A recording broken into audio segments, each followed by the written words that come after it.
شكرا للزميل أسامة الأميري، شكرا لكل ضيوفك الكرام. بسم الله الرحمن الرحيم. سيداتي نساتي سادتي مشاهدينا متابعينا في كل مكان، أسعد الله أوقاتكم بكل خير. هذه أجمل تحية مني محدثكم فارس عوض، ويسرني أن ألتقي مع حضراتكم في بطولة خليجي 25 هنا في البصرة.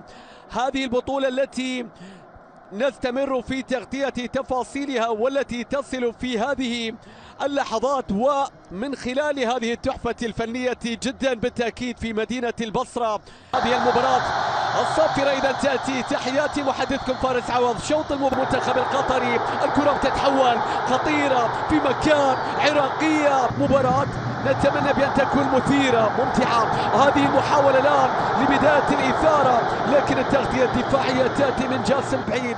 يومها انتهى بهدفين، حسين سعيد سجل الهدفين، وأيمن 22 اللي كان في الرياض يومها مع جمال بالماضي. هذه كانت نهائية المنتخب العراقي. لا شك بأنه ينتظر أن يتواجد، ويقول المدرب برونو ميغيل لا أخشى الجمهور ويمكننا تغيير التاريخ على اعتبار التفوق التاريخي السابق. هنا السقوط. المنتخب العراقي يحاول، والكرة تصل في الجهة اليسرى، طالت وتحول باتجاه أيمن حسين. الكنترول يا أيمن، الكرة طالت وتحولت بعد ذلك. قد تأتي بغير راية، وصلت إلى حسين علي، فيها عرضية. سليم أقصى اليسار، الكرة طويلة لو وصلت باتجاه الجهة.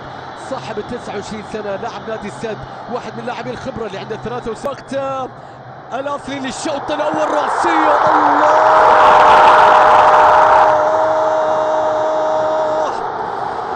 في العراقي لا يرحل أسد إلا ليظهر أسد آخر، إلا ليظهر أسد آخر. ظهر إبراهيم بايش بعد الأسود الكبار، بعد حسين سعيد، بعد الله على الرقم 18. المحطة اللي بينزلها رجعت الآن من جديد يا خالد. الكرة تعود له من جديد، إنه يريد أن يجدها في مكان سليم. المحاولة ما زالت مستمرة وقائمة. المرور هنا والصافرة وجلال حسن، كرة من علاء، لكن انظر إلى جلال يفقدها. متابعة، الله على العودة، الوصول الأول. يعني بأن قطر تسجل التعديل، يعني بأن قطر تعود إلى المباراة. ماذا يقول الحكم في هذا التوقيت؟ هل هناك صافرة في مكان؟ المنتخب العراقي سيبحث عن رحلة العودة من جديد في مكان إلى محمد علي.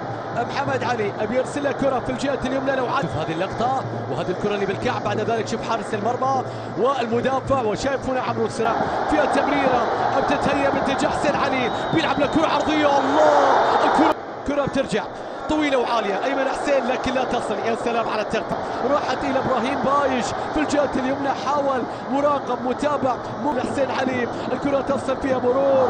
حكم المباراة يشير إلى ماذا؟ هناك اللي بدوره بيرسل كرة في نص الملعب، ممكن العرضية العالية أطول من اللازم.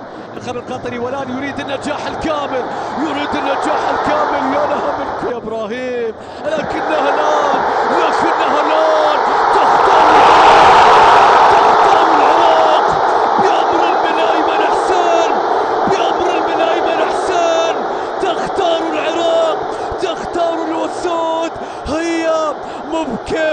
بكيفها، هي بكيف العراقيين، هي بكيف أسود الرافدين، هي بكيف المدرجات، هي بكيف الجمهور، هي بكيف المهاجم الرقم 18. وأمانة مو بحاسب، لكن هذه المرة قد ينجح. العناب القطري لا يريد أن يستسلم، بطل آسيا يريد حتى ولو بصف آخر أن يعود فتحوا قلوبهم للجميع. نعم، الآن يحاولون بكرة ملعب في الجهة اليسرى باتجاه اللاعب إبراهيم بايش اللي يحاول أن يتقدم. هذه اللعبة، هذا وعد، هذه اللقطة يا سراج. الله الله، من جديد المنتخب القطري يهدر واخترق فرص المباراة. يا لها يريد أن يعود مرة أخرى في لقطة من لقطات الشوط الثاني يا سراج، لكن إبراهيم بايش انظر إلى التحضير، هناك خطأ، هناك خطأ. هل ينجح بايش وبقية هذا الجيل في أن يعيدوا إلى الأذهان؟ شهدت حضورا جماهيريا رائع في مختلف المباريات أيضا من الجماهير اليمنية، لكن هنا ملاعب تمتلئ بأعداد كبيرة جدا في مباريات لا يكون فيها طرف، ولذلك المنتخب القطري قد يصطاد الكرة بالطول على اللاعب أجمع بينها وبين الخليج. هنا الكرة، هنا التمريرة، هنا الانقضاض، الله على التغطية. إيلاي فاضل الآن في الجهة اليمنى، ابعاد أخرى يا أيمن، هنا الاستلام، الله على التحضير. الكرة بتتحول جديد مرة أخرى في نص الملعب، تمريرة باتجاه العماري إلى أمجد عطوان، دخول قوي، هناك خطأ، سلامات إن شاء الله. حكم المباراة ماذا يقول؟ أمجد عطوان طايح على أرضية شوفوا الضغط من جديد، إنهم يضغطون، تصويبة تأتي ولكن الكرة إلى خارج الملعب.